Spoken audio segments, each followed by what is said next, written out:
Right, so Do you want me to remind you about the RTSs, Malcolm? Or you're going to be all right? well, no, you can remind me if I think I've forgotten somebody. Okay. Right, good evening, members, officers, and members of the public, and welcome to the November Parish Council meeting. As is our tradition, before we get into the meat of the occasion, can we have a moment's silence while we collect our thoughts and think about those who sadly are not with us? Thank you.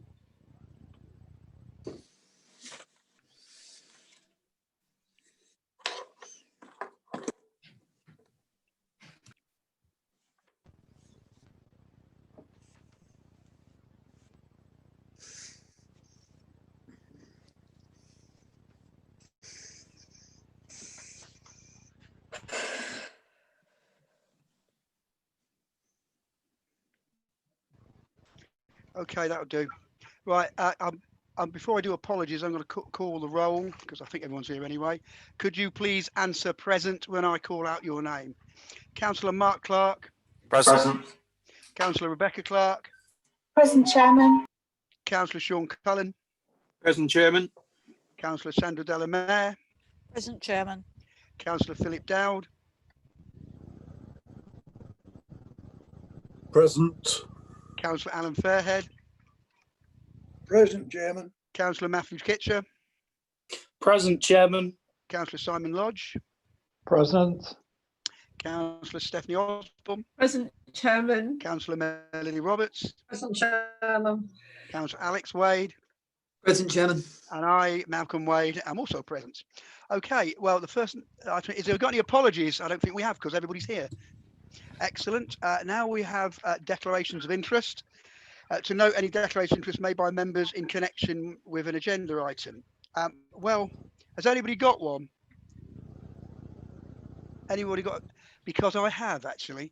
I have to declare an interest in the item which is the exclusion of press and public, because the school where I'm a governor has also had a request for that, but I did not vote on it or have it, so it is not a interest that will prevent me from chairing that item on the agenda. Okay. We received any written requests for dispensation or to grant any requests for dispensation as appropriate? Officers, all okay? Excellent. Right. Well, the next item is community safety, and I welcome Acting Chief Inspector, is that right? Helen Andrews. But before we throw the floor open to you, I would like to ask you if you could very kindly pass on the gratitude of this council to yourself, your officers and the PCSOs for attending a meeting and working with our ACSOs. They found that the meeting together really useful, and hopefully that bodes a very positive working relationship between the ACSOs, the PCSOs and your officers going forward. Thank you for that. Thank you, Malcolm. Right, Helen, if you'd like to floor's yours. Okay, evening everyone. Thank you for having me on this Zoom meet. We in the police actually do the teams, so this is why I haven't been on before. I had to sort of get permission to be able to do the Zooms because it's not sort of secure in our world, but you know what we talk about is for the community anyway, so hence why I haven't been on before, but from now on I will join you monthly. So just for those who aren't aware, since I last came to a meeting, my boss Paul Markham has moved on into the COVID team and I've taken over from him, so I am the sort of temporary district commander for the whole of the New Forest at the moment. However, my heart still lies with the east, probably more than the west, but I am in charge of the whole forest at the moment, so that's where we are. So just to update you with things I think important, and then feel free to ask questions at the end. First of all, if we start with COVID, the police, like everyone else, have had to adapt with their model of policing, which has been quite interesting to see, and how quickly we have adapted, like other businesses and companies. You've probably all heard today that Hampshire's in tier 2, so not a huge load of changes apart from obviously the shops, non-essential shops are opening. pubs are going to open and stay open for an hour longer, but you can't just pop in there for a quick pint or a quick G&T. Unfortunately, you have to have a meal. So, you know, that will stop a lot of issues. The rule of 6 continues. No mixing with other households within where we do get reports of parties taking place.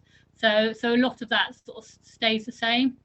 So now we have what we call a COVID car, so a patrol car just designated for the New Forest for what we call COVID calls. So that's either calls from the public who will report maybe neighbours having parties, having more than 6 people, or more than, you know, their household, a household with another household, or out in the open more than 6 people. We have a few calls like that, and also it gives us a chance to patrol our hotspots areas, which with the first lockdown we obviously had the issues of barbecues in the forest, you know, crowded beaches, things like that, which we don't have at the moment. However, we still have our hotspot areas like Councillor Osborne knows, Oak Road, that we're paying attention to, and many places like that where the sort of youth of today meet up and do various things. So we're patrolling there. At the very start, we did a lot of engagement, which we're still engaging, but we're also using enforcement, so we can report for summons individuals who are breaching COVID regs, and that's a fine. So we are enforcing when we need to, which is more than lockdown, the first lockdown. For in our view, everyone, unless you live on Mars, knows about COVID and the rules. So, you know, enough's enough, and the public want to see us enforcing. They're getting fed up and cheesed off, basically, with people breaching the regulations. So we will still engage and give them words of advice, you know, in certain areas, but other areas we're there to enforce. They know the rules and they should abide by it because it's affecting all of us, isn't it? So, but overall, the New Forest isn't seeing a high level of issues at all. So we are in a good place. As from next week, NFDC are providing 3 people who we're calling COVID ambassadors. So every local authority was given a sum of money from the government to help with COVID. Some of their staff are furloughed, so we thought it would be a good idea. Those who are furloughed could become COVID ambassadors. They can't enforce at all, but what they can do is give advice and signpost. So they will be patrolling like outside schools, markets on market days. We know there's an issue at various train stations. They could go to local hotspots, and they will also be patrolling with our PCSOs. So a real good bit of sort of partnership working, and then obviously we've got the AXOs as well coming on board. So there should be a lot of sort of engagement and visibility out in the public. So, you know, I really welcome that. So moving on from COVID, just general policing. So crime, like in the first lockdown, has reduced, and we expected that. Not as much as the first lockdown, but we are aware of the hidden crime, the domestic violence that you've probably heard on the news, the child abuse and neglect, you know, that tends not to be reported at the time, but generally after lockdown. So we're aware of that, and we do a Safer at Home initiative. I don't know if you've seen that or heard it on the Facebook pages, that basically PCSOs will have a stand near or outside supermarkets or co-ops, and we base that on, even in today's world, generally or more often women go shopping, and it may be the only time a woman of domestic violence can leave the house and go shopping, and if we're there, they've got an opportunity to speak to us away from the main perpetrator. I mean, it can be, you know, I'm generalising, it could be female or male, but either way, it's good visibility and engagement, and it gives victims a chance to speak to the police about anything, really. So that was very much welcomed in lockdown 1, and we're doing the same initiative this time.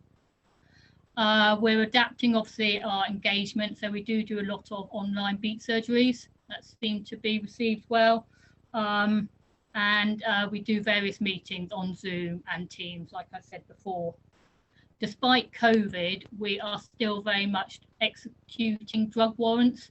So we did 3, I think 2 weeks ago in the Hythe area. So we're still promoting very much that, you know, if you're doing drugs, we will go out there, we will execute warrants despite COVID, and we won't be sort of put off with people saying, oh, we've got COVID, you can't arrest us, because they will get arrested and we will deal with them as we see fit. I'm linked in with the IAG, the Independent Advisory Group that you're no doubt aware of, independent group of volunteers who advise the police. So I'm still linked in with them, and we have meetings on Teams, a bit similar to this. And they also are a scrutiny panel for our stop and search. And we're also starting another scrutiny panel on hate crime. I don't know if you're aware, but antisocial behaviour and hate crime, hate incidents have increased over lockdown. And we generally have been putting this down to less tolerance of people, more people at home, more neighbour disputes. When people are generally at work, you know, a lot of things wouldn't necessarily affect them, but where they're working from home, things affect them more. So we have got an increase with that. So we thought it'd be a good idea that our hate incidents are scrutinised to make sure we're giving the proper proportionate response to those incidents. That basically is it, really. So in the waterside area, generally, the picture's pretty good actually there. Yes, we know of some antisocial behaviour areas, and we're trying to get on top of that. We still plug the fact that people still need to report to us, and like I've said in the past, we won't necessarily attend, but if it's not on our system, we can't review it. So everything will be reviewed by us. But generally, there's no series of crimes like other parts of the forest. Like at the moment, Ringwood, we've had a heck of a problem with non-dwelling burglaries. But along the Waterside Hythe area, we've got no series of crime at the moment going on. Obviously, we have crime, but no series that we can pick up on. And like I said, generally, I'm not seeing a bad picture overall. So I'd welcome any questions anyone has. We have 2 RTSs, one from Matt Kitcher and one from Mark Clark, and you that's it at the minute. Yeah, well, thank you very much for that report, Heron. We really appreciate that and the good work that you and your officers are doing. I've got a few questions. And Matt, you're first, then Mark, then Steph, then Alex. Thank you, Malcolm. Yeah, firstly, Helen, just to thank you really for you and the COVID team. I made a report a couple of weeks ago, and within 10 minutes it was dealt with and the party was broken down. So really useful. I know one of the police officers personally, it was Adrian Woodhead, very responsive, really well dealt with and very professional. So thank you. Second of all, do we have in the New Forest, I don't know if I'm just picking your brain, any Laglo officers at all? Yes, we do. So actually, I've got a fairly new sergeant in the Lymington New Milton area called Kat Smith. Okay, she's actually our Laglo coordinator. And we've also got some Laglo sort of officers under her. So it's she who is setting up the IAG members to scrutinise our hate crime. Okay, it's just purely because there's a new organisation trying to set up Pride within the New Forest, and they just wanted to know how to contact them was all.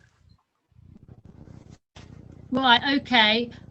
Is this to set up a meeting or? Yeah, to see if they can meet and things like that, that was all.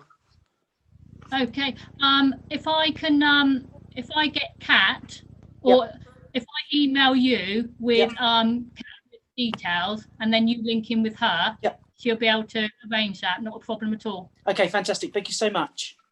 Okay, thank you, Matt. It's now Mark, please. Thank you, Mr. Chairman. Helen, it's great to see you. Actually, normal service resumed, albeit digitally. Just 2 things really. One was the drugs bust in Hythe. Was that, do you think, a one-off, or is there something deeper in Hythe and Dibden that we should be worried about? And secondly, was there any interaction? Have you seen anything, your officers, with any COVID marshals across the forest? We've heard a lot about it as being sourced through the district council, but we haven't actually seen them. And I just wonder whether you'd seen anywhere else in the forest. firstly, with the drugs, there's drugs all over the forest, all over the county, but we're not looking at county lines or anything as deep as that. We get intelligence, and it's good for us to quickly act on it so that everyone can see that we won't tolerate it. So I wouldn't say it's a problem area, but yes, there are drugs, but no different from anywhere else, and in places a lot less than, say, the cities. So, but I'm happy we're sort of linked in and on top of that. As with the COVID marshals, that's what the COVID ambassadors are. So I don't know. I didn't realise. Different words, same person, right? Okay, fine. So I think NFDC were talking about COVID marshals at the beginning, and then they decided to change their name to ambassadors. So they should start out. They're being trained this week, so they should start out next week. Okay, all right. Thank you very much. Thanks, Mark. Steph, I take it you did. Right. Did you want to ask anything? Yeah, I just want to say hello, Helen. Thank you for all your communication with me. I am encouraging my residents that live in Oak Road and near the car park to report it. They have been trying, and I think we have done a few reports lately. I'm not sure if they were successful. We seem to have some numbers anyway. I'm just going to say that we are trying to set up a meeting with the church, because it's just making so many people's lives a misery. There's a lot of young families moving in here, and those people in the car park are more than antisocial behaviour and coming and going at all times of the day and night. So, I've sometimes gone on WhatsApp and let the other councillors know what's going on, and I know they all think it's awful too. We are trying to get a meeting. Councillor Wade, Malcolm Wade, has asked if we can have a meeting with the church and the council and yourself, actually, or someone you nominate for it. And in fact, we've not done too well, because the New Forest District Council excluded us from the meeting, and the actual vicar didn't turn up. So next time, we hope it will be a better arranged meeting.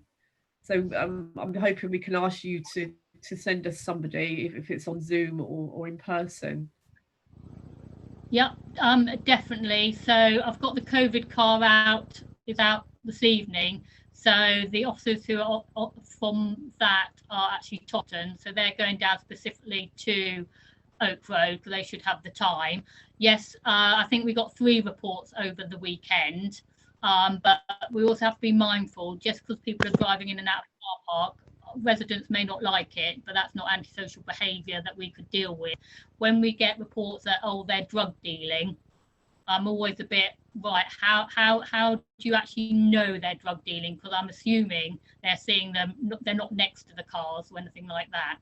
So we do have to be mindful that sometimes we get these reports and they're just generalised. So specific things, and we can do so much, but this is more than just a police matter, unfortunately.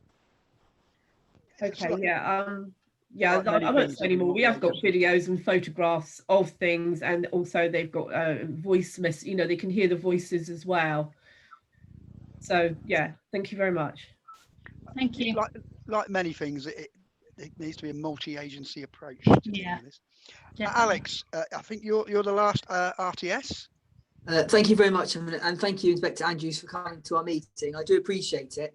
I actually work for Hampshire Fire Authority, so I know the focus on Teams and use it daily myself. So I can appreciate why, obviously, and it works well, obviously, for the authority. I have 2 questions. First, very quickly. What is the current approach to dangerous driving, speeding, and effectively antisocial parking in the community, with more people at home for longer periods of the time, irrelevant of what part of lockdown we're in? And are the key roads in our little part of the world being monitored for dangerous driving and speeding? And my second question, what's going to be the plan of action for patrolling and monitoring as the nights get darker over Christmas? Because obviously then there could be a rise in non-property burglary and possibly worse than that, burglaries. Bear in mind it's over the Christmas period, and there might be people who look for an opportunity. What is going to be the approach during this? Right, first, if we talk about the speeding, traffic, when we get information that there's a particular problem in an area, then we feed that up to our road safety unit, and they will go and spend some time in a specific area. However, what we find quite often when people assume it's speeding, it always appears as if cars are going faster than they actually are quite often. So we have that battle. So we do put out our road policing units where there is a need. But as you can imagine, you know, they cover the whole of the county, and the motorways obviously have more accidents than anywhere else. So they generally take precedence. And also you've probably seen it yourself, the speed camera van out and about in various places. So that gets put out as well. So, you know, we are aware, but again, we have limited resources. So we have to put it out at the places that we think are going to be a real danger or have previously had many accidents. Okay. And with the burglaries, so yeah, we're aware of this, that come really after the 2nd of December, you know, there'll be more people out and about, potentially could lead to more burglaries. On the flip side, our burglaries from this time last year are down about 20-25% across the New Forest, and I believe a lot of that is to do with people working from home. Because believe it or not, most burglaries are actually committed, dwelling burglaries say, during the day in the past, because most people have been at work. So I'm not saying that will then revert to nighttime burglaries, but generally the people prefer to do it during the day than at night, because they don't want to be caught. You know, they don't want a household catching them. So we are aware. Every Christmas we have the same. We have more patrols out and about, and we're more aware about burglaries. So that won't change. And where we don't have to do what we call our nighttime economy policing, which is dealing generally with pubs and clubs and news, because they won't be open as late and people won't be able to just nip in for a quick pint or three. So there will actually be more officers to patrol like hotspots, burglaries and those sort of areas. So we're very mindful of that, but touch wood, our burglary rate will continue to remain fairly low. Thank you. Thank you. Okay. Thank you, Helen. Thanks, Alex. Well, I haven't got any more questions. Acting Chief Inspector, thank you very much for your attendance, and we look forward to seeing you in our December meeting. No, thanks very much for having me. And yes, like I said, I'll be able to do this every month now. So it'll be good just to keep linked in with you guys. So thanks very much for your time. Right, thank you. Bye. And you take care. Good night. Thanks very much, then. Bye, everyone. Bye-bye. Okay, members, the next item is the minutes. So we look at pages 5 to 14. That was a big meeting. I'm going to go through a page at a time. Let me know if you want to say anything. Right, are you all ready? Eyes down. Page 5. Page 6. Page 7. They're stuck together. Page 8. Page 9. Page 10. Page 11. Page 12, page 13. Are you all happy that is a true record? Could I have somebody say yes? I agreed, and I propose we accept the minutes from the last meeting, Chairman. Have a seconder for that? I'll second that, Chairman. Thank you. Okay, right. Thank you, members. Right, I'll sign them at the appropriate time. Right, now the next item is Chairman's announcements. And I have a few, but bear with me because I need to get the right page back. Here we go. Yeah, Chairman's announcements. Okay, right, members. The first item is to remind everybody, let everybody know that the Christmas house decoration competition. Various prizes are available, and we'd like Hythe Dibden to be lit up like a Christmas tree to steer up our residents during this torrid time. I think it's a great idea. We may not be able to have the Christmas in the centre of the village So let's take the Christmas out to the community and ask all the residents to really do their business with their houses, and the members of each ward will go and judge the best one in their ward, and then from that, those winners, we'll have an overall winner. It's a way of spreading the cheer out amongst the population, and let's publicise this as much as possible. Also, members, I want to let you know that we will be having a new parish magazine, and those of you that want to put some copy in it, it must be in at the latest date of the 10th of December. Okay. Now, next thing, members, is which you all know, we're in Tier 2 as from next week, which is we have published a complete list of what that means, which is quite challenging. In fact, we didn't expect that to happen, but the Parish Council has published this for the community, what that's going to be. I also have had a letter from the Waterside Heritage. It's a short letter, but I think it appropriate to read it out. Dear Mr. Wade, I wish to express our sincere thanks for the continued support by the Parish Council to Waterside Heritage. As you can imagine, this year has provided us with significant challenges, and the grant aid is significantly in keeping with the wolf from the door. When COVID-19 is over, we look forward to being able to start our work in Heritage Centre again with our stalwart team of volunteers under the leadership of Graham Parks. And when that happens, we hope you'll be able to pay us a visit to be updated on what we have achieved. I would be grateful if our thanks be conveyed to the council members. There you go. And the Waterside Heritage does a great job. Now, next on the agenda is reports by county and district councillors. And Councillor McAvoy, I think, has kindly sent you a report around. So I'm going to read out mine now, which is quite short. Okay. The Children and Young People Select Committee met on the 11th of November. A number of items were discussed. Cuts to the short break activity programme offer estimated of 696,000, or a 4% reduction in the Children with Disabilities budget. This area is targeted every spending review by administration and was passed by the committee. I said at the time that this service is death by 1,000 cuts, because that's what it appears to be. We reviewed the annual safeguarding report, Children's Services 2019 to 20, which gives an annual update to the Cabinet on safeguarding children activity in children's services during 2022. This report identifies key national developments, summarises performance and activity levels, and details a number of key local developments and future priorities. In an increasing demand situation, the service continues to perform well despite the challenging situation of the pandemic. The costs associated with the placements for looked after children will continue to be a significant pressure for the County Council. Significant additional corporate funding has already been given to the department, but as demand increases, the supply of placements comes under further pressure, inevitably costs will rise.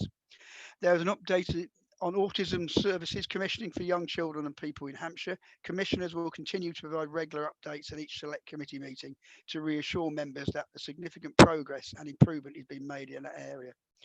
Finally, we had an update from Hampshire and Isle of Wight Partnership, a clinical commissioning group on CAMS.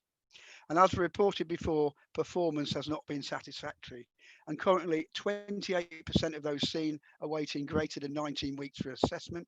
40% of those are waiting for starting treatment are waiting over 26 weeks, sorry. They have finally got funding to recruit more staff at last, and a practical plan to bring waiting times down. In addition, they are targeting specific areas for local action, and the Waterside is going to be one of them. As I've already said, members, we are in Tier 2. However, on a particular bleak situation, Hampshire County Council's external auditor, EY, have not been prepared to sign off the county's accounts, as the county has not been able to demonstrate it's a going concern. It shows again that the Conservative administration has totally lost its grip on the council's finances. Even before COVID, they were going to be 40 million short each year. Now that situation is incredibly worse. So that is quite serious not to have your accounts signed off. It's a watch this space on that one. Right, that is my report for the county members. If I can go through the district councillors on my screen, the first one is Rebecca Clark. Thank you very much, Chairman. I have a great deal to report, and I don't want to duplicate anything that appears in any other reports that have been submitted. But one thing I did want to highlight, as a result of some communications over the last month since the last meeting, was to encourage local businesses and traders to make use of all the resources on the New Forest District Council business section of their website. Clearly, not every business has been able to attract some of the government support. And in the second round, again, some of them aren't able to attract some support, apart from going down the route of universal credit in some cases. But NFDC in the last round and in this round do have some discretionary funds that they can allocate. And they also have teamed up with other organisations, and they've created a great deal of resources to help through COVID. So even if it's not financial, it might be practical. And actually, generally, it seems that there aren't that many businesses who are aware of some of the non-COVID and permanent resources that are available on the website and via the district council. So I would just encourage any local businesses to make sure also, as well as looking at those details, that they're on their mailing lists, because then if any initiative does happen that maybe might help them and they're not currently being helped, they'll be the first to hear about it. Thank you. Okay, thank you very much, Rebecca. Councillor Philip Dowd. I'll keep mine very short. I'd like to just point out the second meeting of the Voluntary Youth Forum will be happening on the 10th of December. I was delighted that we managed to get this back up and running. And I would ask the district councillors if they have any of their community grants still to allocate. If you would let me know if you wish to advertise that to the local youth groups in Hythe and Dibden, that would be really helpful for them to know that there is funding available. Thank you. Thank you. Well done, Philip, for getting that youth group back on again. Good job, that. Mark Clark, please. Councillor Clark. Thank you, Mr. Chairman. I have sent a report to Claire. Should be on her email. It's only kind of the last 10 minutes, but not to. There's not much to report apart from the fact that we'll be moving on the 14th of December in the Leisure Centre Task and Finish group to consider the 3 bidders towards the privatisation of the leisure centres, which will make interesting reading, particularly on the due diligence reports for the potential bidders and how their own businesses elsewhere stack up. But apart from that, Mr. Chairman, that's all I have to report. Okay, thank you very much. Councillor Stephanie Osborne.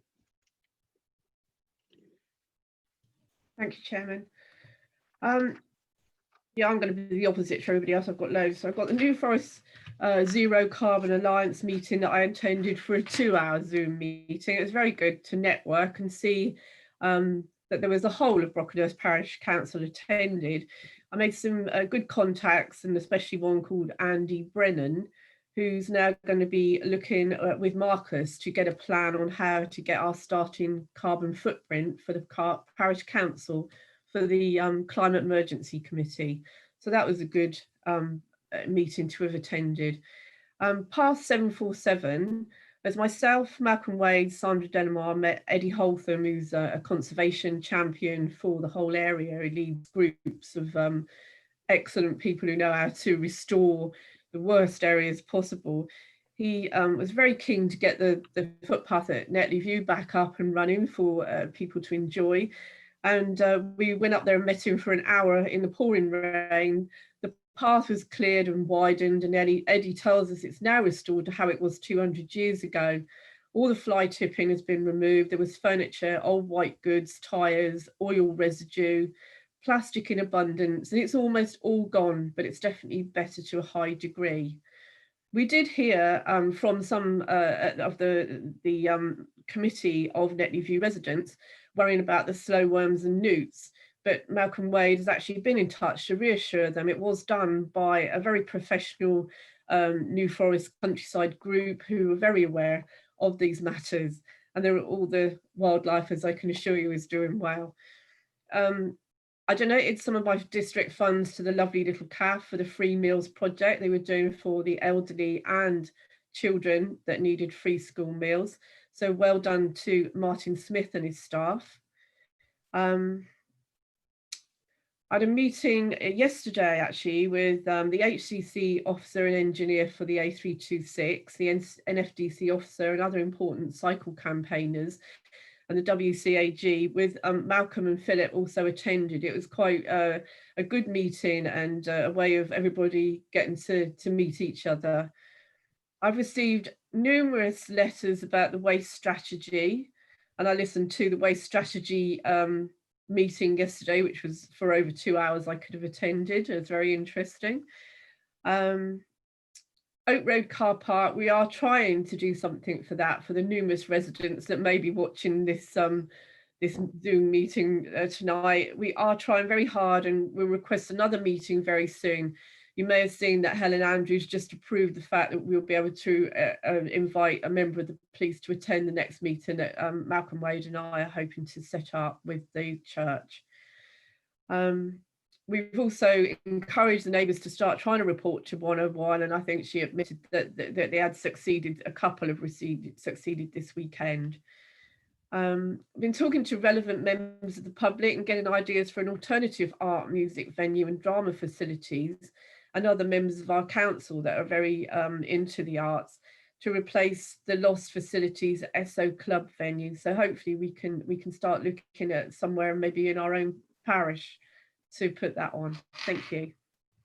Thank you very much for that. Councillor Sandra Delamere. Thank you, Chairman. Mine's going to be fairly brief. I attended the corporate overview and scrutiny panel. We had a presentation from a chappie, Paul Sherry from 49, which is in Everton. It's an initiative for well, it's facilities for small businesses and so on. I won't go into all the details, but I did wonder if our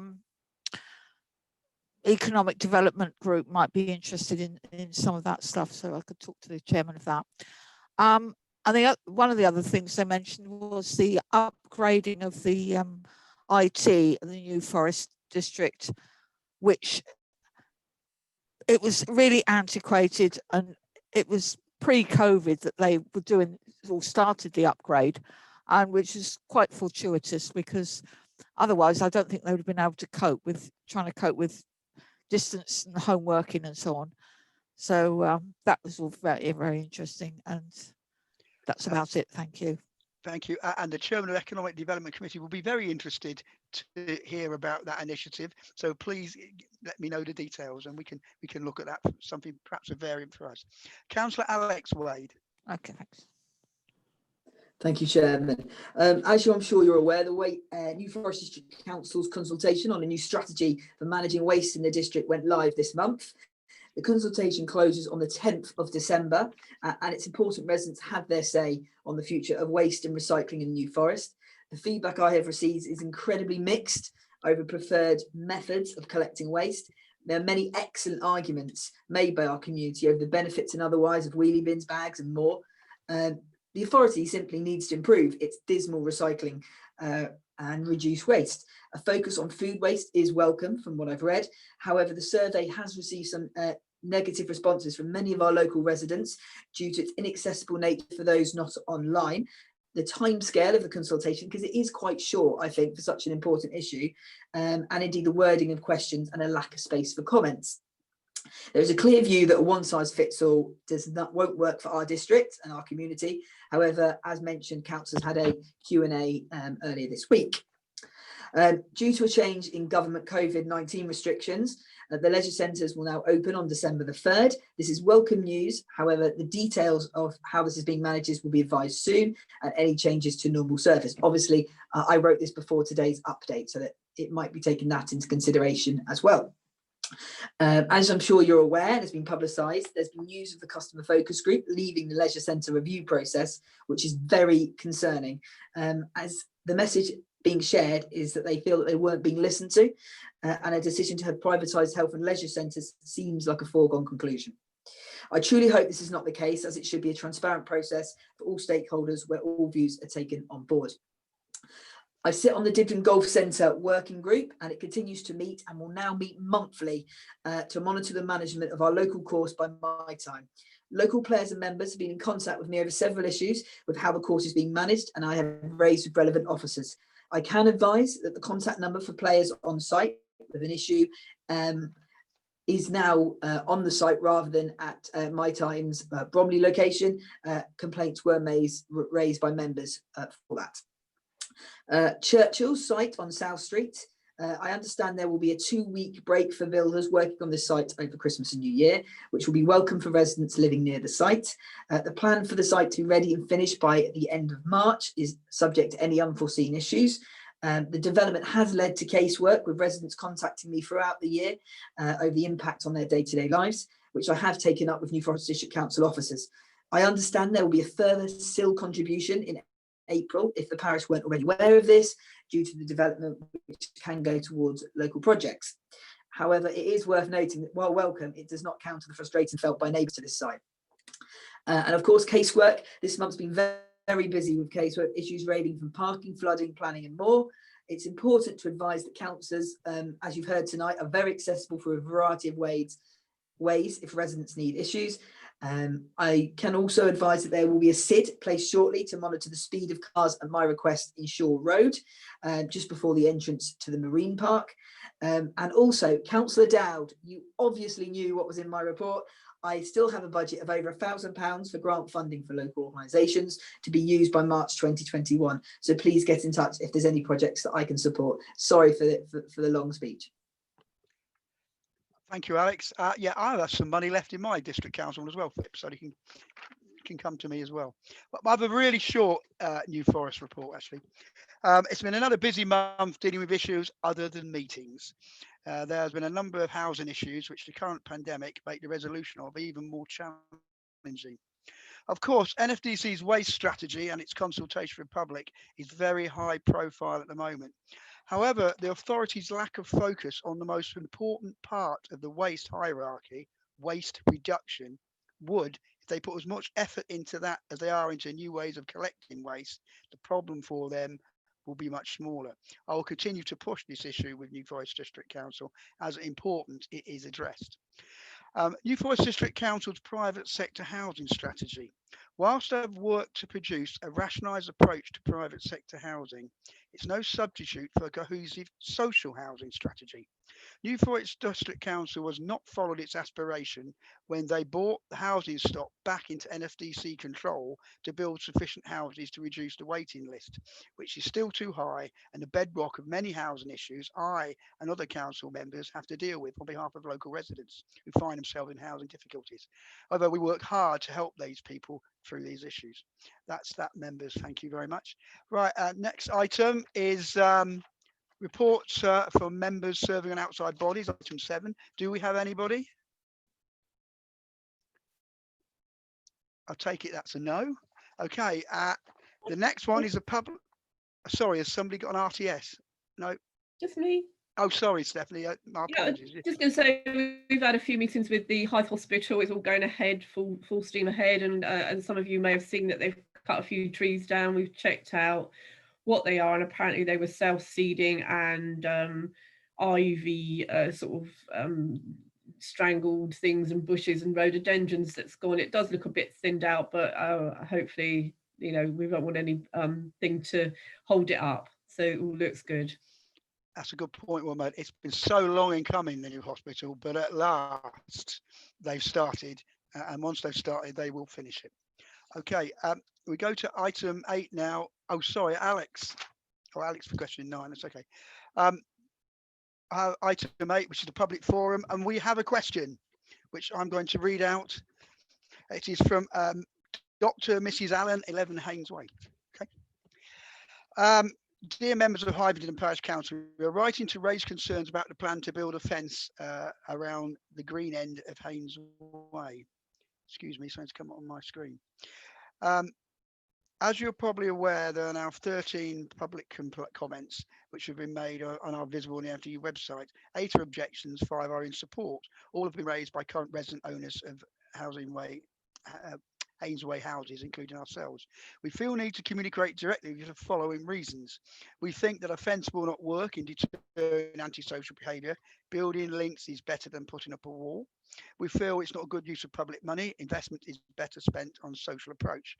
Further to point 2, since the application was first made, we understand it says 2 CPSOs, but it means ACSOs, are now in training and plan to be put in post by December.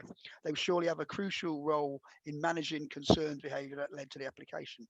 4, we and some other residents were not able to attend the local meeting in the summer with the parish councillors, at which management options were discussed. Okay. But well, the answer I'm going to put to that question, members, is this. The council, the situation at the moment, the council is awaiting a planning decision from New Forest District Council on the fence, and it's expected in the next couple of weeks. And the council will receive a report on the planning process at its December meeting. Now, the council is aware of the differing viewpoints that residents have on the proposed fence, and further work is being undertaken to identify a way forward. It's true to say we have some other options now that weren't available to us in the summer, but it's very, very important that everybody realises the council is committed to helping people have a better quality of life. And if residents are fearful to be in their own homes due to antisocial behaviour, and we have the ability to stop that, we will take the appropriate action to do that. While this situation may not affect everybody, it affects some people, and we need to be cognizant of that and protect those individuals. However, there are a range of options that we can look at now that we didn't have before, and in the December meeting, where we know about the planning permission, we will be able to discuss them in greater detail and see where we go from there, because there's more than one way to skin a cat, as they say. Right, I don't know whether the officers want to add anything to that. Sean? Is that fine? Okay. Right, well, I hope Dr. and Mrs. Allen are happy with that, and they listen in to the December meeting, where we'll be discussing this in some detail and looking at the various options we have. But whatever we do, our objective is to eliminate the antisocial behaviour, and that's what we propose to do. I've got an okay, members? RTS from Alan Fairhead on that one, I think. No, okay. Sorry, not on that. I was a bit previous. It's for item 9. Thank you. Oh, they're all there's several for item 9, Malcolm. But item 9 is questions to the council. Yeah. Okay, well, we'll come into that next. Right, okay, so that's that bit done. We're now item 9, which is questions to the councillors. And first, actually, Alex was first, then Alan, then Mark, and then Philip. Thank you, Chairman. My question is to Councillor Osborne, and it might be answered by our discussion on the waste strategy later in the meeting. So, Steph, in the meeting with New Forest District Council officers yesterday, did you discuss, or was it discussed, how people can really be consulted if they don't have access online or have been socially isolating in their homes and no access to go to local offices for a paper copy? Was this brought up by anyone, and were there sufficient answers for the provided? Survey, this is Alex. Is this just answering the survey? Yes. Right. I'm not sure I remember exactly what was said on that, but yeah, I think there was quite a bit of, there was a discussion on it. I think they probably said get people to ring up and they'd send them one out in the post. Thank you for your response. It's disappointing for it's taken that and with the timescale, but if that's the response for the NFDC, thank you very much. I'm not sure if the Hythe office may be opening and be able to have some paper copies there. Maybe we could try and see about that. If anyone knows more about that. Sean? We can ask the question further. Thank you. Thank you, Alex.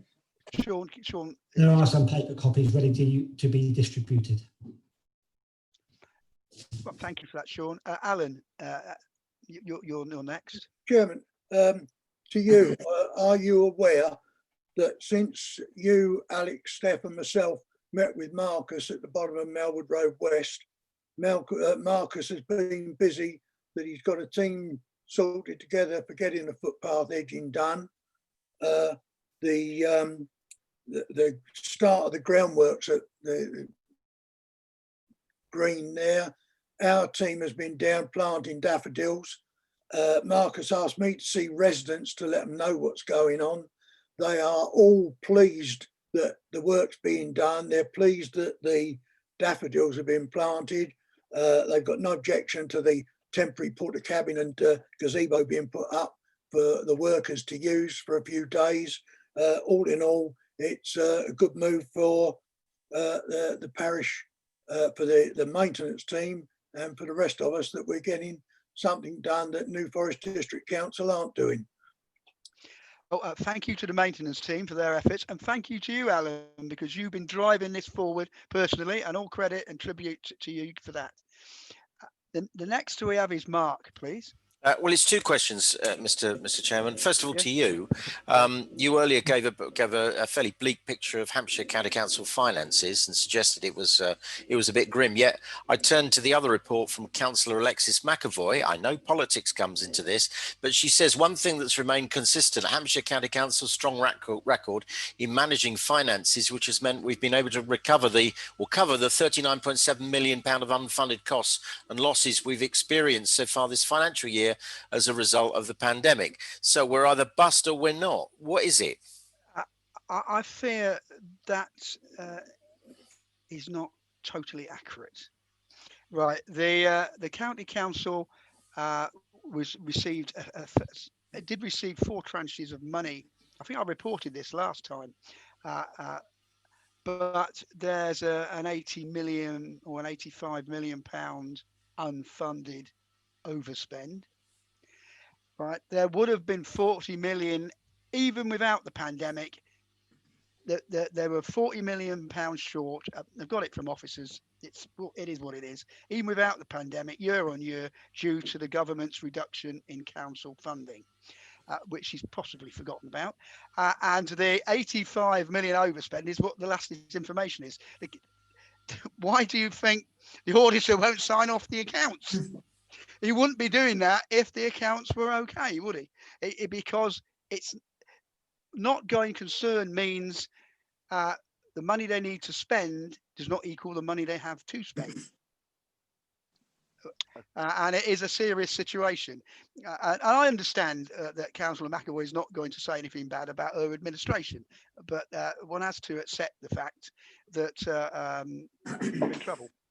The county council has a lot of excellent officers who'll be working very hard to do their best to get them out of this situation. But you can't. Money is the money. You haven't got the money. What can you do? And that's a challenge for the county going forward. But they'll get through this year. But then next year is going to be equally bleak. But we as it's an election actually next year, so we might have a change in.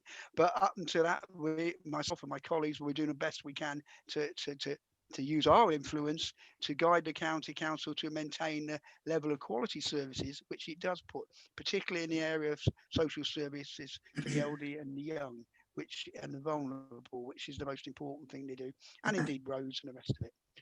So I can't answer more. What was the other question? Thank you, Mr. Chairman. It was to Alex Wade, actually, just with regard actually to the My Time, the golf thing. I just wondered whether there have been several comments to me that a lot of people had disappeared from the Dibden golf course off to Poulton's. And I just wonder whether you were obviously aware of that, but whether there'd been any kind of study done there as to understand why the attraction was and whether there was a strategic plan in place to try and get the Dibden golf course back up to standard again. Thank you, Mark. Firstly, I didn't know the specifics of the moving on to Poulton's. I think you somehow named the only 2 courses I've ever played on. And obviously I prefer Dibden as it is my home course.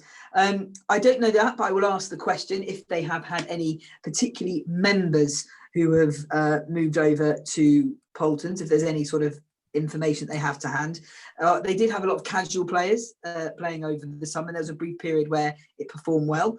Unfortunately, the lack of events such as weddings have really impacted, because that's where you make the revenue at somewhere like Dibden Golf Course, as opposed to the other areas. As for the long-term plan, any major contribution, anything my time want to do with the course has to come through the NFDC first, what projects they have, and once the officers and councillors have agreed to it, then it can go forward through the process. My understanding is, without going into detail, that my time do in the new year want to invest and look at make some changes to the course. I can't, we don't know any more details than that, we can't discuss, but I do understand my time want to do that. However, there have been several complaints and letters I've been CC'd into listing issues regarding winter greens, for example, contact communication, state of the current course, that have disappointed some long-serving members within there. So there are some concerns there that they need to deal with. And now we're meeting monthly, monitoring all the things that you'd expect. I think we're going to be keeping a closer eye and trying to work with them. Does that answer your question? Thank you very much, Alex. And now Councillor Philip Dowd. Philip. Yes, this is a question to you, Chairman. You mentioned about the issues with CAMS, and you gave some length times for being able to get any what's the word, treatment, I suppose, through that. My question to you is really regarding students in year 10 and 11 specifically. Is there any focus on students who are at that stage of their schooling where it's really vital that they are dealt with perhaps more quickly? Do you happen to know whether those students are being prioritised? I think I can answer that in the fact that very many of the issues that CAMS deal with tend to be when the students are younger than that. I have seen no evidence that they are prioritising any particular age groups. I know from personal casework that there have been some quite sad cases where I've had to push the county to try and get CAMS to take quicker action than they have in the past. It's just a general malaise. There are increasing numbers, increasing demand on that service because we have an increasing number of mental health issues for young people, and more and more things are being discovered. And the pandemic has not helped at all. But what has happened is they've got a load of funding that they didn't have, and they've got to recruit something like 22,000 extra people to try and deal with the situation, and they can't take it from the NHS because that will put the NHS in a problem. So they've got to do this, and this was discussed. And a bit of tribute to the guy who did the report. He comes every year and gives a report, and every time we hammer him because the performance is not acceptable. But he came back this time and said we've got the funding to try and address this, and I believe they have the will. And they've now got the funding, they will address it, but it's not a quick fix. But I do, to answer that in more, I do not know of any priority given to a particular year group. The priorities really are down to the quality is the wrong word, the strength of the issue that the young person has. I understand that, but my worry is when they're at a very crucial part of their schooling, if they are then, if you're waiting 6 months for an appointment and you're on an examination course, that is really not good at all. And we know that the stress levels for students at that stage are increasing. And so, could I ask you that you keep us fully informed of any developments to do with CAMS with I your. will do. And Thank you. What I will do is I'll send you the link to the presentation they gave, which is reasonably quite informative. It doesn't answer that question because that didn't come, but if I haven't sent it, remind me. I will send it to you, and you can have a look at it because it's a point well made that you've made. Thank you. Thank you, Chairman. Alex, you're next.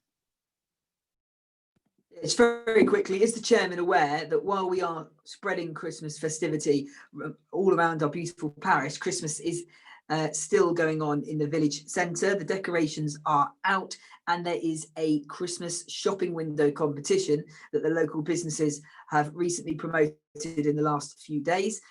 If you have a look at various websites such as the Christmas windows and Hythe Live, and even go in and get involved, which is quite a clever and unique way to get people engaged in a safe social distance way, to try and engage the communities and young families with going into our village over the Christmas period. And also that the parish council has brilliantly shared the updated information on all the free parking days in our village. So all being well, New Road will be ready and open alongside St John Street, and everyone can go and park on the five free shopping days in our village during December, and hopefully spend the money in our local businesses. Thank you. Thank you. Yeah, we want to promote shopping local. Absolutely right. But Councillor Sandra Delamere, you're next. Thank you, Chairman. Yeah, my question's to you as well. Are you aware that there's a very real possibility of losing Dibden Post Office in Clayfields?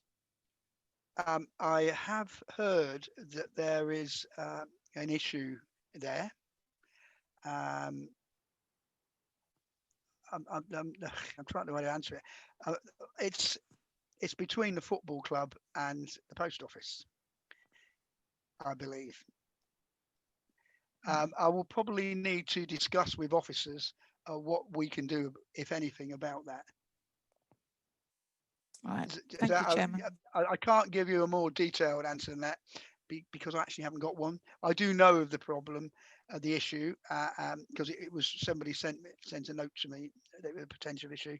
But I probably need to chat to the officers tomorrow about that, see if there's anything this council can do to help. Okay. Right. Thank you. Okay. Anyone else? No one else? Right, excellent. It's now item 10. So I call on the Chairman Planning to present the delegated decisions of the Planning Committee, which is page 15 to 18. Alex? Thank you very much, Chairman. Once again, thank you ever so much to officers and to my colleagues on the Planning Committee for getting your information, your viewpoints and your additions over to me by our deadline of the second Wednesday of the month, so we can send it off to our friends at the district. So thank you again. I'm going to go through them all page by page, and if you have any issues or challenges to what we suggested, then please raise your hands. On this particular list, I'd like to point out, I should have mentioned earlier that the entire council neglected to comment and declared an interest on application 20-11170 for land at Haynes Way, because it's a parish council application, so therefore no comment whatsoever by anyone, and we sent that as such to the district. So I'm going to go page by page. Please let me know if you have any challenges. Page 15, page 16, and page 17. Do we all agree they're a true reflection of the planning minutes and the planning discussions we had? Agreed. Agreed. Thank you very much. And so we propose these minutes to be agreed and signed, and thank you, everyone. Right, thank you, Alex. And now I go to Philip for item 11, to receive and approve the minutes of the Personnel Committee held on the 17th of November. Would you like to present them, please? Starting at page 19. Can I have any feedback on any comments on page 19? No, I think are we all happy there? It was a true record. I can say that was there. Okay. Thank you. Okay, that's been agreed very then. Much. Item 12, the Communications Working Group. Mark, do you want to present these notes? Yes, indeed, Mr. Chairman. It's items 25 to 35 that was held on the 28th of October. We've moved on with various things, but if people are content with that on the comms group, would they second that motion? Is everybody happy with that? Yeah, agreed. Yeah, agreed. Thank you. Okay, thank you. Now we go to item 13, which is the ACSO working group. I'll present that one as a chairman, which is page 25 and 26. Do you all agree that's a true record? Happy with that? Agreed. Excellent. There were some actions on this and they are being carried out. Okay. We now go to item, oh, it's a different page actually. We now go to item 14, councillor appointments. And the first one is me, to appoint me to the communications working group officially instead of unofficially. Can I have a proposer and a seconder, please? I'll propose. Thank I'll you. second. Is everybody happy with that? Delighted. Great, thank you. Okay, now I'm officially on the communications working group instead of unofficially on it. Okay, the next one is to appoint a representative to serve on the Forest Park, New Forest National Park Authority Consultative Panel. This organisation meets 4 times a year and gives advice to the National Park. I think, is that a good description, Sean? All right, can I have some recommendation? Who wants to do it? Malcolm, I'll happy. stand as well. Sorry? I'll stand. I'm Right. quite happy to do so. Say that again. Sorry. What did you say, Philip? I said I'm quite happy to do so. What, stand? Well, sit, stand, whatever. Yes. Yeah. Be Okay. on the group. Okay. Right. Well, members, we have Philip and Matt who are keen to do this. I said I'm interested. And Oh, Stephanie. you're interested as well. Right. Okay. We've got 3 people interested. How So many positions are there? 1. Right. So we're I'm quite going to- happy. I'm quite happy to step down in favour of Stephanie. Okay. We still have 2. So we're going to have a vote. Okay. Okay. So I'll get my list out again, which I put away. Okay. So we're going to have a vote. And I will first of all go for votes for Matt because he said so first. So actually, we've got to have a seconder, haven't we? Chairman, I Yes. will pop in here and I will second. I will propose Councillor Kitcher for this group, and if I could have a seconder, please. I'll second it. Oh, Alan seconded it. Okay. Right. Let's have a proposer for Stephanie. Can I propose Stephanie, please? Yes, you I'd can. like to second that. Right. Okay. We've got proposers and seconders. Right. Okay. So we normally do this. It'd be quite to do this in what's the word I'm looking for? Discreetly, but we're going to do it openly. Secret ballot, I think. Secret ballot. Thank you. We're going to have an unsecret ballot, and I would ask you all, please, not to get cross. Whoever doesn't win. Okay. All right. So I'm thinking the best way to do this.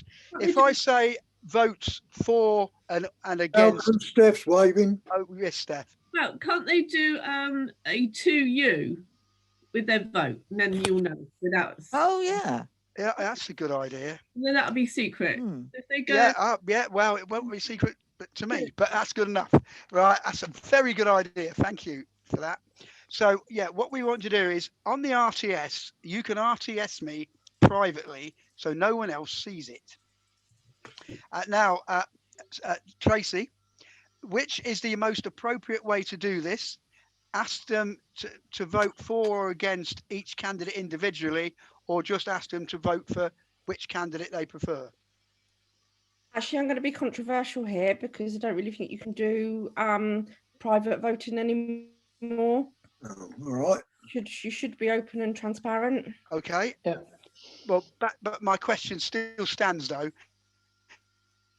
Do I vote for each one for and against individually, or do we do them both together? And they just say people say vote for one or the other. I'll do it individually. Right. Okay. Okay. Right. Ready? Right. I'll go through the list. Chairman, I have an RTS. Oh, sorry. Yes, Alex, I didn't see that. It was, I mean, thank you, Tracy. It was just to highlight the point that for consistency, we should do it publicly and in this format, because that's the way we did it for the Hythe Peer Association group. Quite right. And as it's important to have the consistent, and I'm sure we did it for the allotments charity. So I think for consistency, I think, you know, we're all friends here, and I'm quite happy for. I think it should be consistent in the public domain. Okay, good. Right, I'm going to call out. Well, first one we're going to vote for is for Matt, and it's for or against, I suppose, really. Right, Mark Clark for Abstain. Voting. Abstain. Okay, Rebecca Clark. Against. Okay, Sean Against. Cullen. Sandra Delamere. Against. Philip Dowd. Against. Matt Kitcher. For, obviously. Yeah, okay. Simon Lodge. For. Stephanie Osborne. Abstain. Melody Roberts. Thanks. Alex Wade. For. I'm going to abstain from both of these. Right. So now I'm going Do you to want ask my you to... vote? Pardon? Do you want my vote? Did I not ask you? My apologies. Alan Fairhead. For. Okay. Right. Now for Councillor Osborne, Mark Clark. Abstain. Rebecca Clark. For. Sean Cullen. For. Philip Dowd. For. Alan Fairhead. Got it. Against. Matthew Kitcher. Against, Mr. Chairman. Simon Lodge. Against. Stephanie Osborne. Abstain. Yes. Very hard, that is. Melody Roberts. For. Alex Wade. What? I didn't hear you. Apologies. Against. And I'll abstain. So, Chairman. Yeah. You've forgotten me. Oh, I'm so sorry. It's obviously been a long day. Sandra Delamere. For. Oh, okay. Right. Which one of the officers has kept the tally? Who's got the greater number? Because I haven't kept the tally. I make it 6-4 to Stephanie. Agreed? Okay. Tracy? 6-4 for Stephanie. Okay. Well, that then is that Stephanie Osborne has been elected as the representative to serve on the New Forest National Park Authority Consultative Panel. Okay. Thank you, everybody. Thank you, Matt. Right. Okay. We now go to item 6, which is the Chairman, Malcolm, sorry. you had an RTS There was from an Alex. RCS. Oh, sorry. My RCS apologies. from Alex. Alex. Yes, it was just quickly to say, actually, it was 5-4. And that if Stephanie wants to ask any questions about the panel, I sat on it a few councils ago, if she does, about some information about it, if she wishes. Another day. Yes, I do. Thank you, Alex. I suspect, Matt, you could have dodged a bullet there, actually, with this one. No, I'm only kidding. All right, okay. Item 15 is the internal auditor appointment. Officers, do you want to say something on this, please?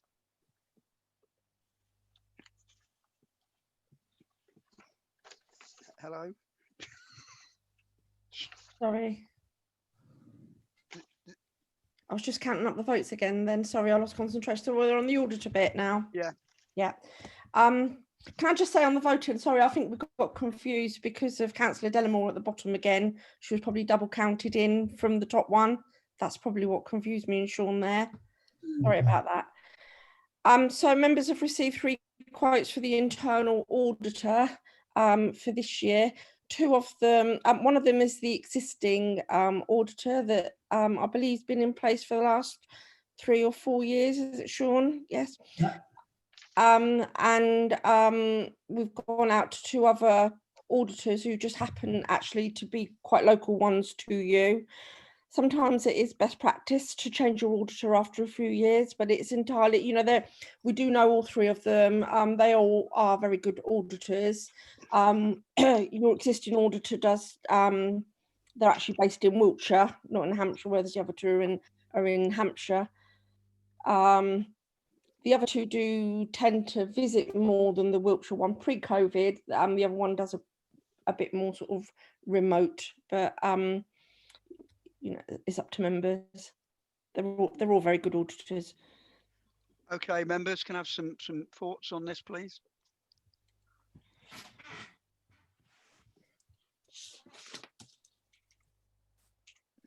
I've got loads of RTSs now. Sean, I think I've got you as a first one actually, then Alex, and then Philip, then Alan, then Rebecca. Yeah, in terms of obviously trying to be efficient with our use of money too, who is the cheapest of the three? I couldn't hear the response. I think I know the answer to that. I believe it's the existing one. Is that? Am I right in that? The existing one, yes. Yes. Yeah. That is the existing one. Okay. Alex. Thank you. Am I to understand that of the information and the letters and the details that we received as notes prior to this meeting, that the existing auditor, Auditor A, is the, to put it, I don't know the way to put it, there were 2 male and 1 women who wrote letters to us.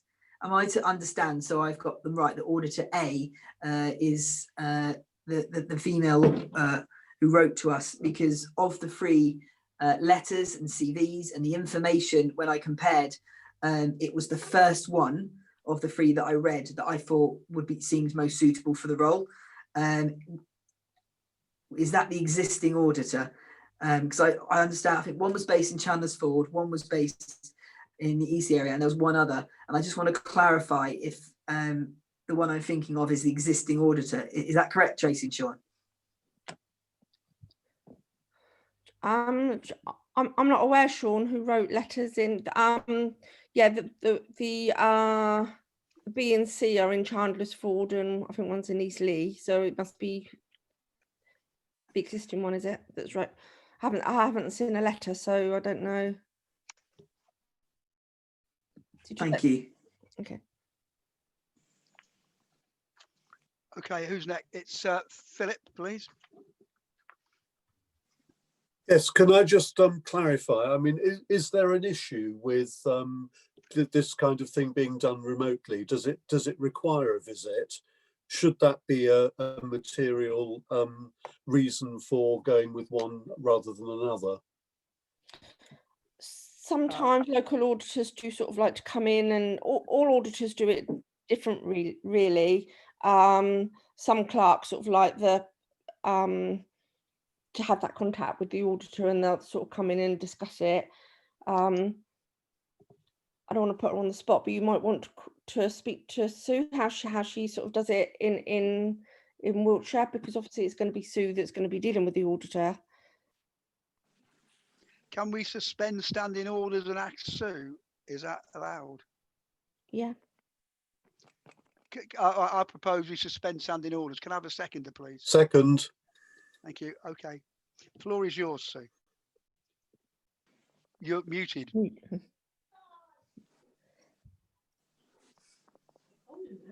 Hi there, can you hear me now? Yeah. Hi. I've had both situations actually where auditors are remote, and also when they've come in. I find it easier really when they come in, because you can actually get a rapport going with them and they can ask you questions. And sometimes they want to go through your sets of minutes, for example, and just flick through and check that things are being done correctly, and do some random checks. So there might be quite a few things that they want to have a look at that it's not possible to do remotely. I think when you've been with them for a while, they get to trust you more. But I think if you're thinking of changing, it would certainly be a good idea, in my view, to actually get someone in. Okay. Alan is next. Reinstate standing orders. Oh yeah, thank you. Yeah, doing that. No, Philip beat Thank me you, to sir. it. Philip beat me to it with the question. Okay, Rebecca Clark, please. Thank you, Chairman. It sounds as though, apart from differences in cost, there are no discernible differences in the service that we receive, apart from potentially the benefits of having somebody more local.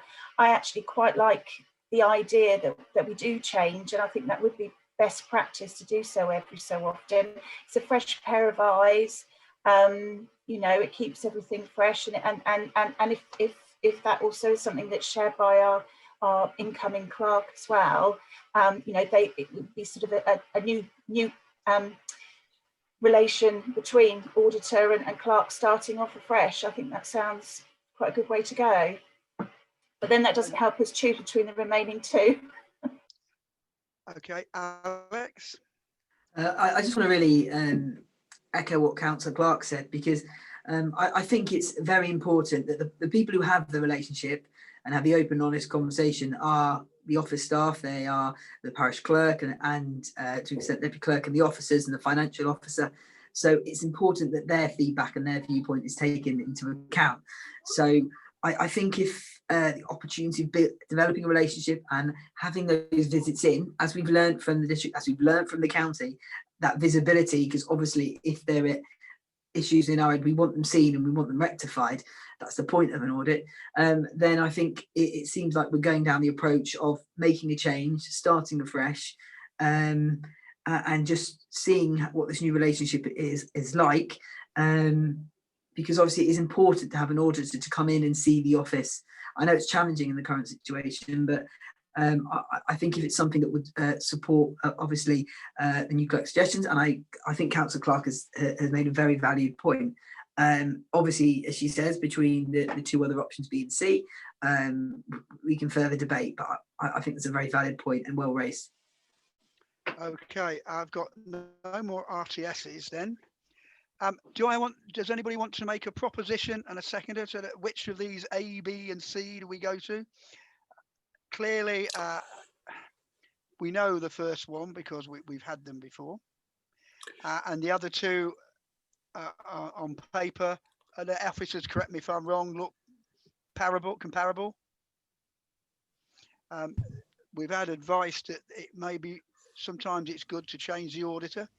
Also, we need a point that auditor A is the cheaper by about £650. You've got an RTS from Rebecca.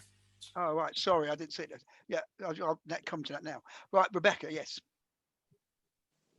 Initially, I don't know if I thought, well, if there was nothing else to separate them, maybe it would be sensible to propose to go for the cheaper of the remaining two. But the only other thing I wanted to ask is this something that we could delegate to the incoming clerk of those two? Would that be appropriate or not? I believe the council has to appoint the auditor. Okay. Well, in that case, I propose that we choose the cheaper of the two remaining options, B and C then, of those not local to us. So that's your proposition, okay? Second B. Okay. Okay. I'll go through it all right. I'm going to go through, we're going to vote for this, and that's for or against appointing internal audit company B. Right, I promise not to miss anybody this time. Okay, right. Councillor Mark Clark. Agree. 4. Councillor Rebecca Clark. 4. Councillor Sean Cullen. 4. Councillor Sandra Delamere. 4. Councillor Philip Dowd. 4. Councillor Alan Fairhead. Councillor Matthew Kitcher. Disappeared. Has he gone? He did say his mum was poorly, didn't he? Okay. Councillor Simon Lodge. 4. Councillor Stephanie Osborne. 4. Councillor Melody Roberts. Oh, Mr. Chairman. Say it again, sorry. 4. Thank you. Councillor Alex Wade. 4, Chairman. And I'm 4 as well, so it's unanimous. Okay. Thank you. Now, item 16. Let's talk rush. Right. to consider, I've been waiting to send it all night, to consider providing a parish council response to the NFGC draft waste strategy proposals. Members, the floor is yours. But I have an idea. Rebecca, is that another RTS from you? It is, I'm afraid, Chairman. I'm not afraid. You carry on. Thank you. Obviously this is well, it's a very contentious issue, and you know, it representative of our parish, there will be very differing views. I think it would be very difficult for us as a parish to respond in a way that would you know, give credence to all sides of the argument. And I wonder actually whether it might be more mindful for us to make our comments about the consultation itself, in that it doesn't necessarily emphasise reduction of wastage. You know, maybe make more of a comment on the process rather than coming down with our own opinion of what should happen, etc., wheelie bins or bags. You know, I feel that that's quite we're also residents in the parish, so it's quite an individual point of view. I don't think we get to a point where we'd all agree on the specifics of what should take place, wheelie bins or big. So I think we should maybe just comment on the process itself, and maybe what we would do if we were in their shoes. You know, the sort of waste review that we would conduct to highlight anything we think is lacking in theirs. Thank you. Thank you. That's a point very well made, can I say. Philip, you're next, then Alex and Mark. Yes, it's going to be similar idea. I do think that we need to make a strong case for reduction, and that is the main focus, because that has to be forefront in any waste strategy. I do think it's worth talking about this particular consultation, but I am mindful of the fact that there was a very big consultation exercise done earlier on, which was actually really very good, where there were doorstep questionnaires as well as online ability. So all our residents have had the opportunity to take part in that earlier consultation. But I think I do take Alex's point about the restricted amount of time for this particular bit of the consultation. I also think we need to put pressure on comments about the county granting a new contract to Veolia before this exercise was done, which is going to restrict what can be collected in terms of waste. And so there are bigger issues there. So I think our response has really got to be on looking at what the parameters are for whatever system comes in, because we are working in a wider cross-county system there. But I would certainly emphasise the importance of reduction. Thank you. Then Mark.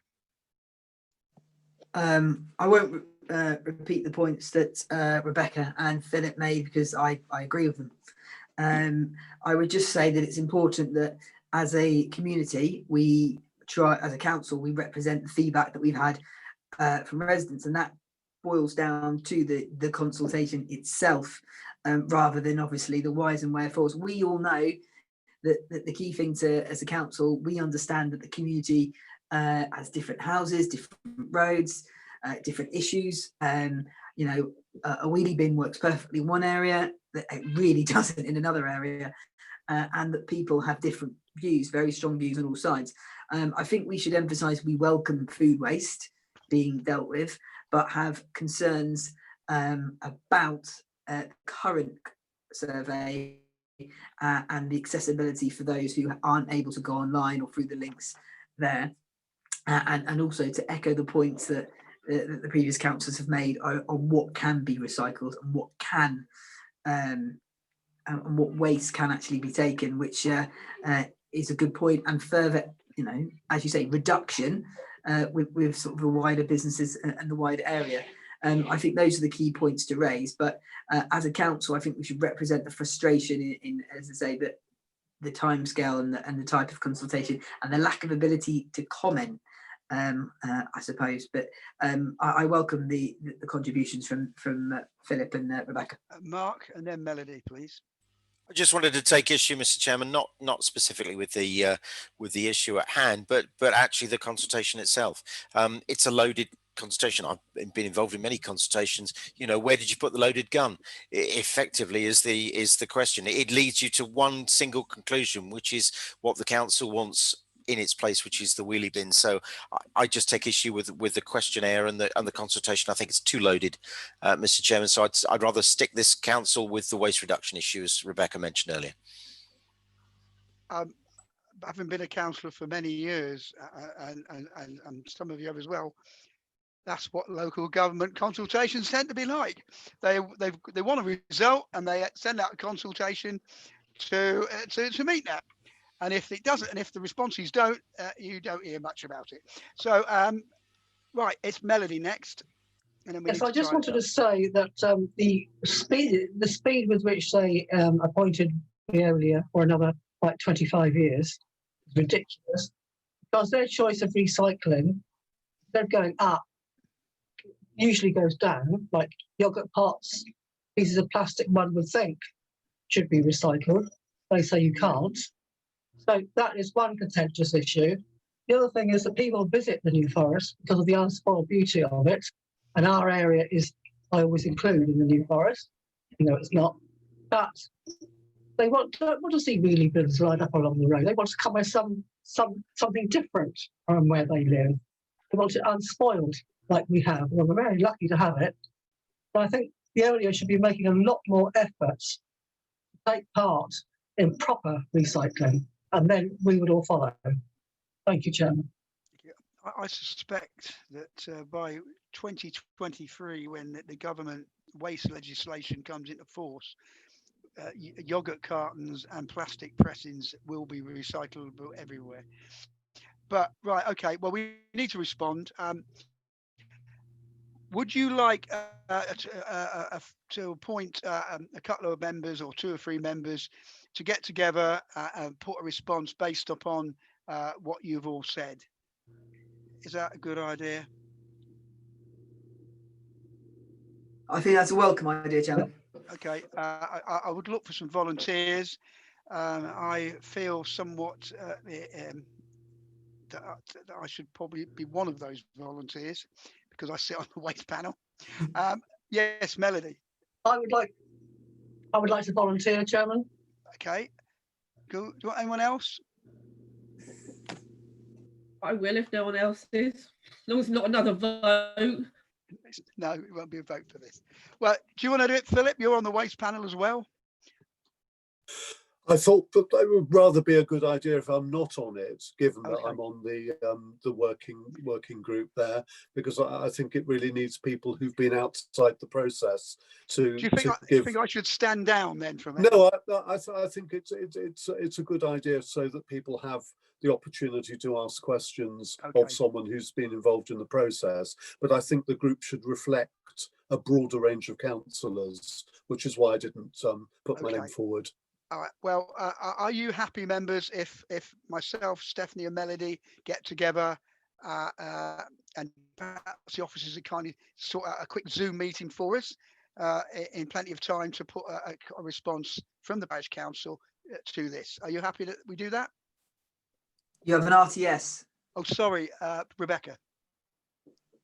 Thank you. Yeah, it was just a thought that practically maybe we as councillors could just contribute to that just with a short, brief paragraph with our words, and then they can be summarised by the group as an overall response, and then everybody that you'll get that spread, and everybody would have contributed if they wish to.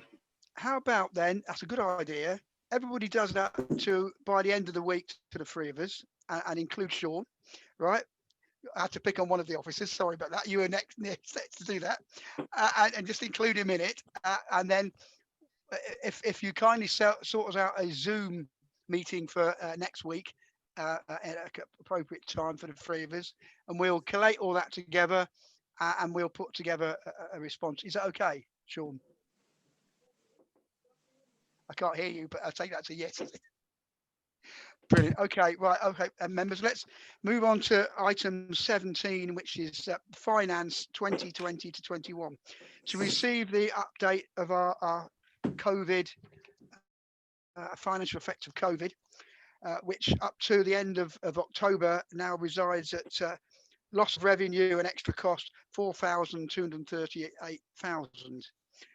Believe me, that's nothing compared to some of the other councils. And we also have to receive the bank reconciliation for October 2020 and to receive the accounts for payment to October 2020. Tracy, just a point on this. Do we actually have to vote on this? I know I seem to ask this every month, don't I? I always forget. I can't hear you. Sorry, you're approving the payments, so it's just that received that notice. Some of them have been paid in advance, but yeah, you are approving the notice. So we haven't done a roll call in the past. You've just members have said that's right. I just wanted to check on that because Philip and I approved the actual payments due to the COVID thingy. Yeah. Okay. Right. Well, is everybody happy with that? Yeah. Excellent. Good. Right, now item 18 is exclusion of the press and public. To resolve the press and public be excluded from the meeting, not that there's any press and public here, for the following business on the grounds that involves light disclosure exempt information as defined in Part 1 of Schedule 12 of Local Government Act 1972. Mr. Chairman, can I make a point that I cease the recording at this point? Yes, please.